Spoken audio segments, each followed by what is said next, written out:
because we were all created in the image of God, ultimately also, to me, is not in any way at odds with my political views or my economic views. It underlies them. It's why I want people to be free and prosperous.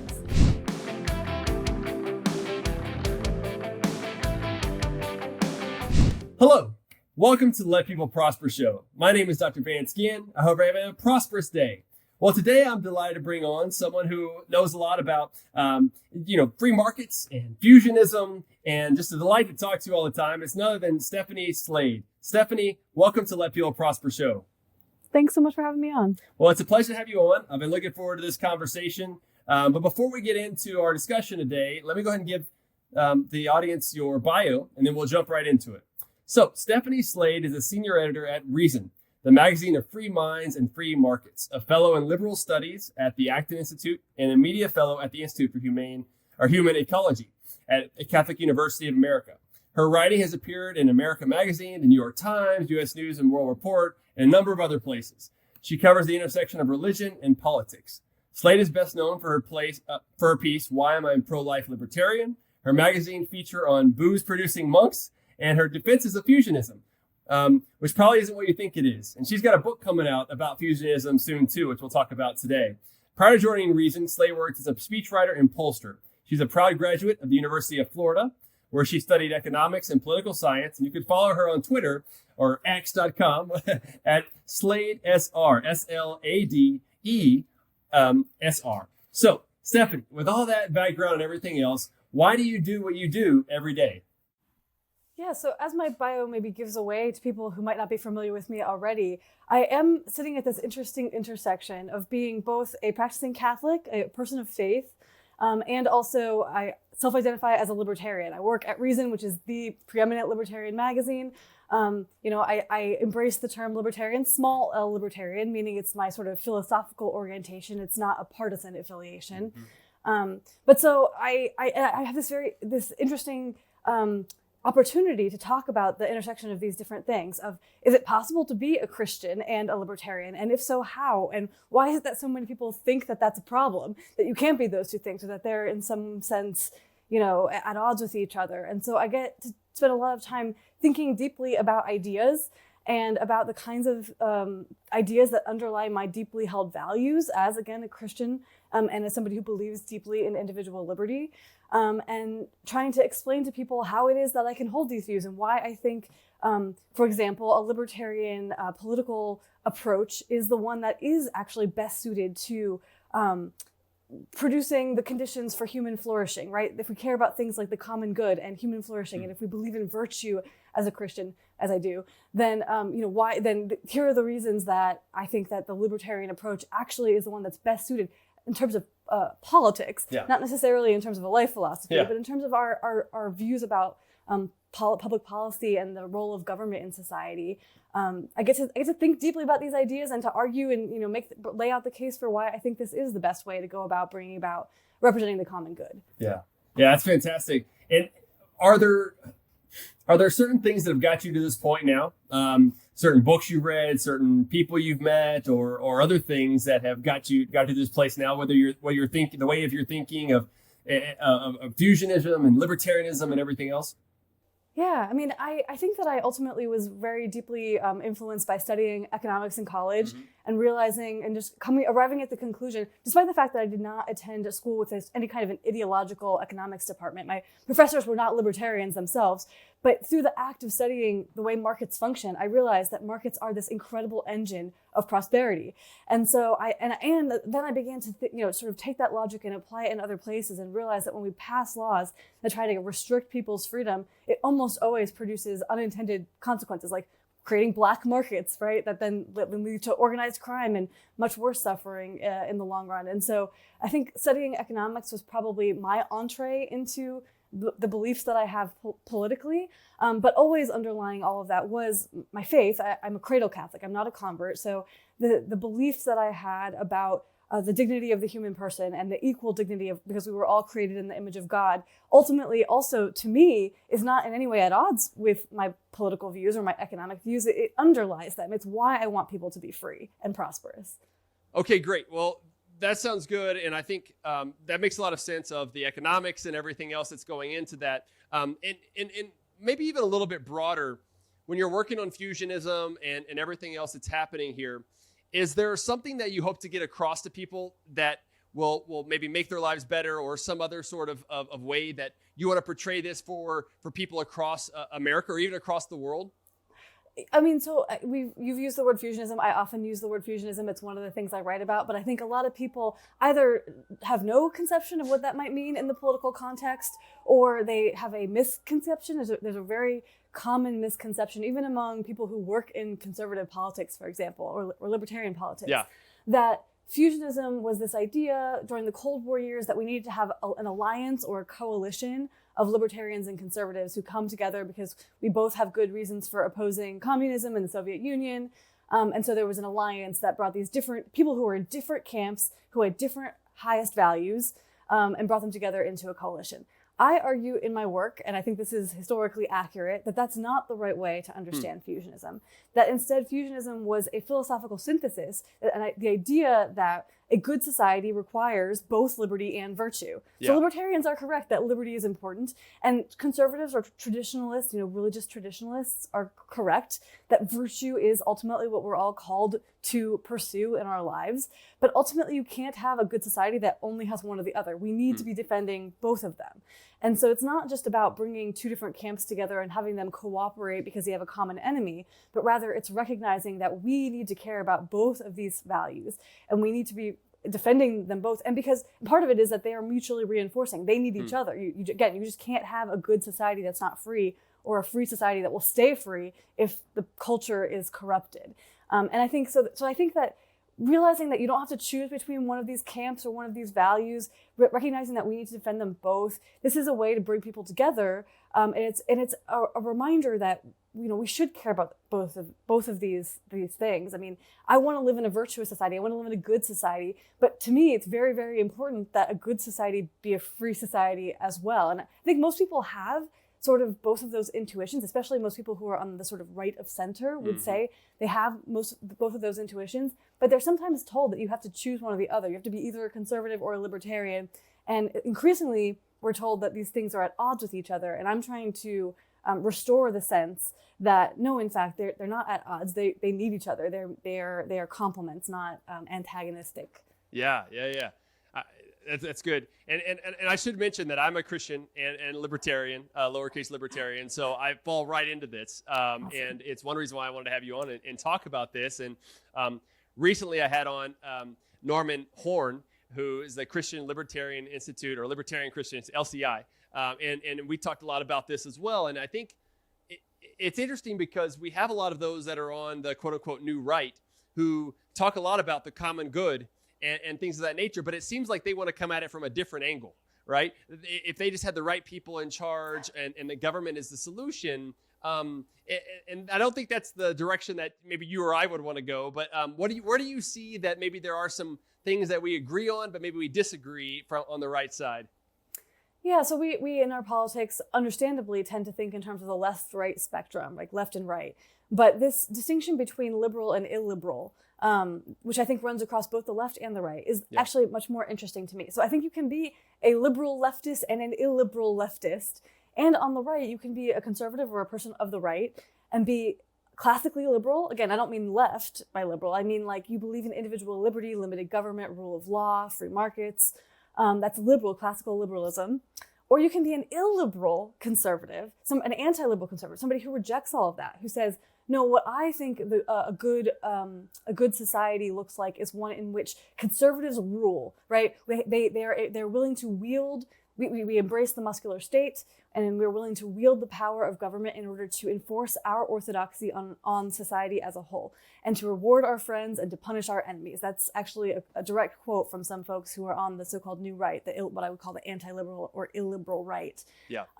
I think that is a really fundamental difference, liberal versus illiberal or anti-liberal. I think it's very hard to bridge that gap. There may be opportunities to work together in some narrow circumstances when you see the illiberal left coming for things that we all agree should be protected, and we need to defend them against the illiberal left. That may be an opportunity for some collaboration. But for the most part, if you're on what I would consider to be the wrong side of that liberalism schism, Yeah. I think that you are a threat to the things that I hold dear just as much as the left is. And so that is actually what has made our politics right now, I think, turn the temperature up in our politics so high right now is the emergence of illiberalism on both the left and the right, and in a way that maybe we aren't used to seeing, especially on the right. We're not used to seeing that because for many decades, conservatives in the American context were pretty much all, at least mainstream American conservatives, were pretty much all classical liberals. And now that's not so much the case. There is a divide. Yeah. Yeah. And it's unfortunate too. I mean, it's gone into a lot of our politics, whether you see certain senators that are want to do this, like Marco Rubio or Holly, went more in this direction. But also a lot of the think tanks and different groups that have kind of become more antagonistic to your point on the right, where we didn't have that before. And I think through some of this, through competition, I'm hopeful that we'll be in a better place over time. But given in the meantime, though, I'm really worried about having more government involvement, more labor unions, more taxes, tariffs, all these things that have gone on. And I think, I don't know, I mean, I'd like to hear your perspective on this, but maybe this was always brewing underneath the surface, and it just finally came. I mean, I think it's always been around to some extent. Maybe the Trump movement got this a little bit more publicity. People became a little bit more outspoken about it and started heading in this direction, because it almost seemed like there were some things, and I worked in the Trump administration, right, for a year. That's a whole nother discussion, but I worked there for a year, and there were some things that I think were done right. I think deregulation was good. I think the Tax Cuts and Jobs Act had a lot of good things right. Too much spending, too much tariffs, not as much, having as much freedom when it comes to immigration and stuff like that, like I was trying to push for, and then COVID and everything else. But there was this push, I think, by some where they thought, you know what, if we just have the right people in charge, look at what all we can do. We can make a lot of positive benefits. And so now let's have a new Trump administration and just put those right people in again. And it's kind of mind blowing to me, because as soon as those deregulation was happened, when the Biden administration came in, they re-regulated everything. And so it makes it to where there's not really much that's going to it, along with the fact that the principles are wrong. But I wondered what your perspective was on this. Yeah, the question of whether this was there all along, or and it just sort of has emerged more recently, I think is an important one. I do think these elements and these ideas and these impulses were always there among some people on the American right. Yeah. I think it certainly has been often associated with the conservative movements in other parts of the world. There's an old world understanding of conservatism that is very sort of thrown in altar, right? Hierarchy, authoritarian. The idea that that the people must be subject to a strong ruler. That was a sort of understanding of conservatism that was often associated with conservatives in Europe, for example. Yeah. It was not the understanding of conservatism that has ever been dominant in the United States. We were founded sort of as an overthrowing or rejecting many of those things, right? Rejecting the monarchy, the aristocracy, the establishment of a hierarchical church that's in some sense integrated with the government. America was founded as a rejection of all those things. It was in many ways, it was classically liberal to its core from its very founding. And so conservatism was always more about preserving and defending those principles and institutions associated with the American founding, which is to say, conservatism was always liberal in America.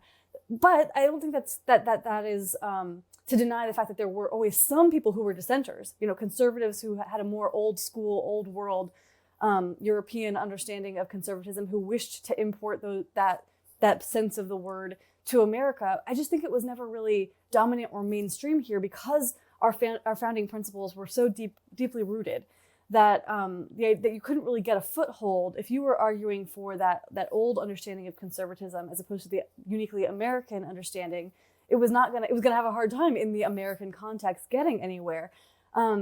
Until it was always there. I mean, those impulses were always there, and they would sometimes bubble up, and you would sometimes have somebody who mixed together some sort of American, some of the American understanding of conservatism with maybe like a more economically protectionist, like if you think of Pat Buchanan in the 90s, who had some, he believed in free markets in some ways and limited government and reducing government spending, for example. But he also was very protectionist. He wanted to have government involved in the economy in a way that would help Americans compete, give a leg up. I would say an unfair leg up to Americans competing against foreigners. Right. So these ideas would sometimes bubble up here and there, but I think it really has been since the emergence of Trump in 2015, that they have sort of broken out into the open and have become one of the main dominant ways of being conservative in America, where now you have people who are saying things like, we tried your individual liberty and your classical liberalism, and we don't like where it's gotten us. And so instead what we need is an American Caesar, a strong man to rule us,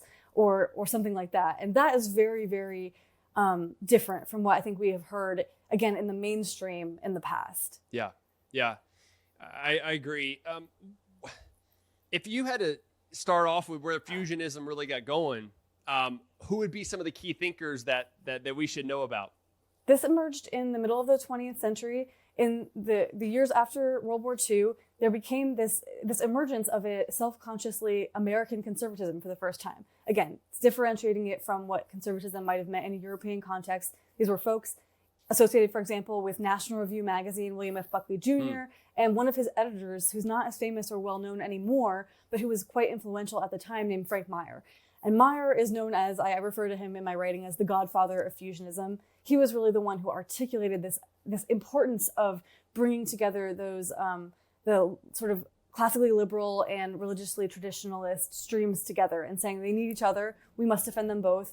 The American founding and Western civilization are all sort of draw upon and require commitments to both of these things. And so if you only are focusing on one or the other, then you're either a sort of rigid libertarian who doesn't want to talk about virtue.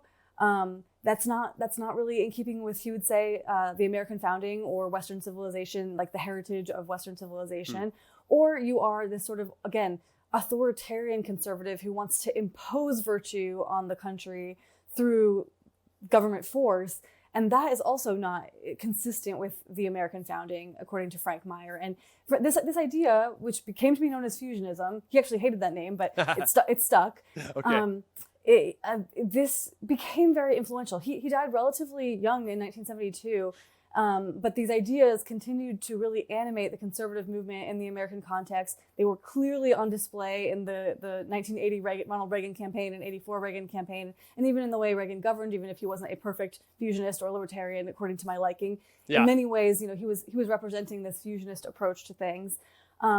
Many of the think tanks and publications and other conservative institutions that were founded during this period, Young Americans for Freedom and the Intercollegiate Studies Institute and the Heritage Foundation and, again, National Review magazine, they embodied this idea of bringing together liberty and virtue and defending them both. So it was extremely, extremely influential in the 20th century, but it has sort of petered out or been lost, I think, in the 21st century. So part of what I'm trying to do is to revive this, because I think it is a huge loss to have lost sight of this. I think that he, I may not agree with everything that Frank Meyer ever wrote or everything that National Review published or that Heritage Foundation stood for, but I think that this was basically, they set us on the right track and we have gone off the right track at some point. Wow.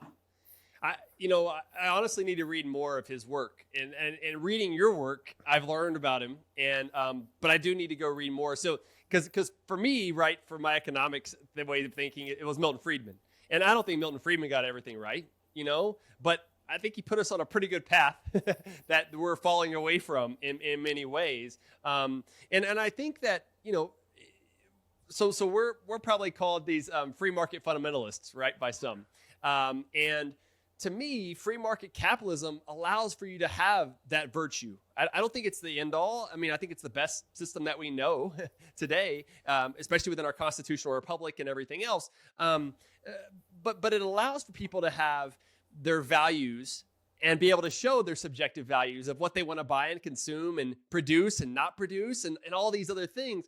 And it just seems like they want to throw all that out to not have the dynamism that can come with it, because maybe the outcomes aren't coming as quickly as what they would like on the new right. And it sounds a lot like the progressivism. I mean, I think it's more of an old progressivism of the Teddy Roosevelt days and some of the other ones that are out there. And even some of the stuff that FDR talked about during the New Deal. Maybe it doesn't go as far as they don't want it to go as far as what FDR did, but there was a lot of that was going on at that time. Do you see some similarities there as well with your work? Absolutely. Okay. I have written that. So one of the things that folks on the new right will sometimes say about us, in addition to calling us zombie Reaganists or free market fundamentalists, is they will sometimes use the term right liberal. And again, they're trying to paint us as being as liberals as if liberalism is a bad thing. And in some cases, I think it's depending on what you mean by liberalism, it can be. If you mean leftism, if you mean then I think that is a bad thing. If you mean classical liberalism, individual liberty, limited government, I don't think it's a bad thing. But so they call us they call us right liberals. I think it's more accurate to call them right progressives. They are embodying, in many ways, an economic philosophy that is indistinguishable from the left.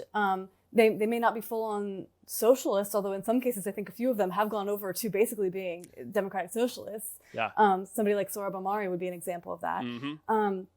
But even those who maybe don't go quite that far, they believe in an active role of government intervening in the market in order to sort of pull the levers and bring about the outcomes that they like better, right? So this is two different ways of thinking about what is the role of government with respect to the market. We would say the government's job is to keep set the level playing field and enforce the rules equally for everyone, but then let everybody compete on the playing field and see which companies, which individuals come out on top based on whether, what ideas they have for serving the needs of real consumers. The government is the umpire, right?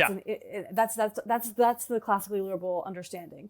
The progressive understanding is that no, the economy is a machine and we need to be like a mechanic that goes in with our tools and again pulls levers and tweaks things and produces the outcomes that we like better. And that means choosing winners and losers. That is what industrial policy is. Industrial policy is when government gives certain rules and regulations and subsidies and tax breaks and this and that to different individual players in the marketplace, whether a company or a person or an industry, to give them a leg up over the competition. That is a thing that we tend to associate with left-wing politics, but it is explicitly what we see now being advocated by many voices on the quote-unquote new right, the nationalist right. If you look at what Orrin Cass at American Compass or what J.D. Vance or Josh Hawley or Marco Rubio are advocating for, it is a right-wing version of economic progressivism. So I totally agree with your diagnosis there. It's frustrating, because just to be frank about it, a lot of these folks are my friends that I've known for a long time, folks at Heritage now, and everything else that I think started off in a good place, and I've just seen them kind of turn, especially after the Trump years in particular. That's why I brought it up when I did earlier, because it seemed like this power almost started going to some people's heads and losing their principled approach that I think they were there. And maybe some of this even goes back to the founding, as you mentioned earlier, between Alexander Hamilton and Thomas Jefferson, and you see all that stuff starts to come into this. But I share your concern. Like, I'm also very concerned about the future of America. And the whole show is let people prosper. And I'm an optimist at heart. It comes from my Christian faith, where ultimately I know I know who's sovereign here. I know who's king of my life. But here on earth, I'm a little concerned about my 3 kids and the direction of where things are going to go in the future. If we continue down this path, it's not turned out well. Just to be, again, blunt about it, this is where the Hitlers come from. This is where we get more and more power controlling by leadership. And we've got to find a way to continue to push back against this. This is why I'm so excited about your book that's going to be coming out at some point soon, because I think we do need a return to the classical liberal approach, call it fusionism or whatever we want to call it. But this approach is so important. And I agree with you too. I mean, Reagan had a lot of things right. I loved how he talked about the optimism in America, the spending less. They should have spent less overall, but at least he talked about it a lot. There are import quotas, so he's a little bit more protectionist than I would like, but that's way better than what we've been seeing here recently. And how do you think we can overcome some of these challenges, though, Stephanie? I know it's a lot, though, but how can we start to bring people together? Because one thing I think about to our side, and we're both signatories for the Freedom Conservatives, which are doing a great job, and people should go check out the principles there and everything. I'll put in the show notes page. It seems to me like the other side often, and I say the other side, but the new right, that they're almost vitriolic. Like, they talk down upon those who are quote unquote libertarians or free market fundamentalists or something like that. Whereas, we're nice. We try to say things. We try to come up from a principled approach. But how can we overcome some of these obstacles moving forward?